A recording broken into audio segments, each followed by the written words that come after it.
Good morning, folks. This is Craig Lane here with your Herbal Tidbits talking about miner's lettuce. And you can see right here, there's some miner's lettuce. And if we pan back a little bit, you can see there's a whole bed of it here mixed in with some flowers. And I've been harvesting this and using it for nutrition. So this is kind of the way it grows. There's a little floret there. You can see how it likes to grow there. Now it's called miner's lettuce because it's kind of a native to our North America, and it's really high in vitamin C apparently.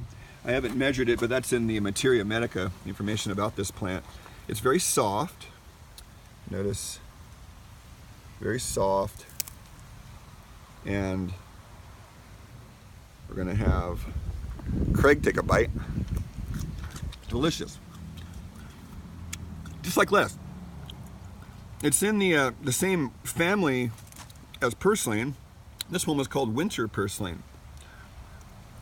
Yeah, it's called winter purslane. So, Claytonia perfolatia is its name, and winter purslane in France.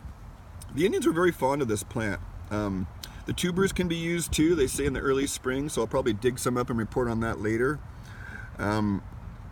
Yeah, so really, it likes sandy, loamy soils. My observation of it is it seems to grow year-round where there's not too much sun.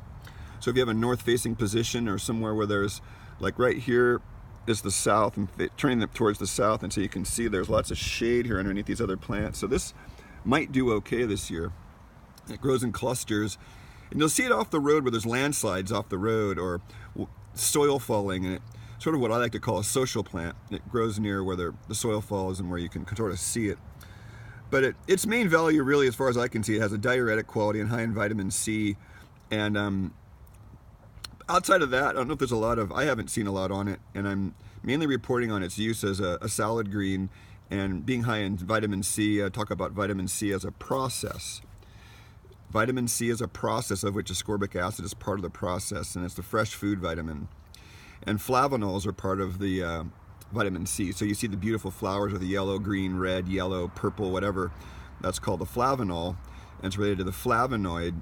And flavonols help plants adapt to their local environment. So my theory is you get fresh plants right out of the earth, it helps you adapt to your local environment. And there is no pill, no nothing that will replace that. And as my teacher Michael Tierra said many, many years ago, you could take the same herb, say, albeit Schisandra berry or whatever, growing in China, and grow the same plant here, and the quote is it'll be 1,000 times more effective.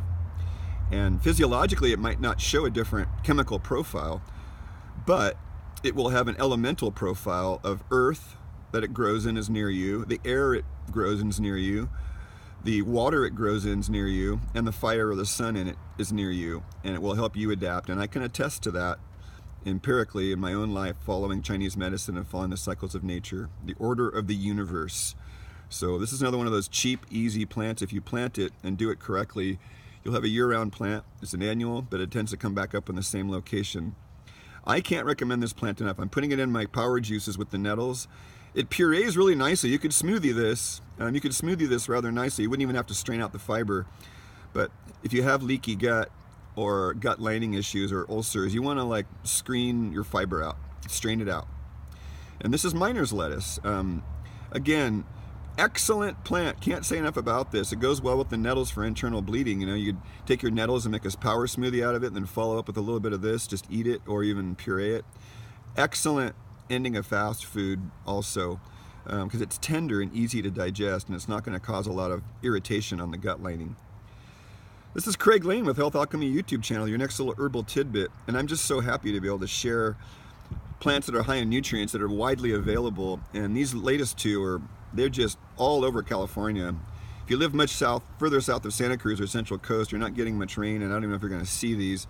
You need moisture, and you need a non-sunny position. So maybe using Southern California, make sure you're watering your areas and doing your best to get rain dances and stuff. But this is the plant, these two, and I'll be talking about chickweed next. Thank you very much.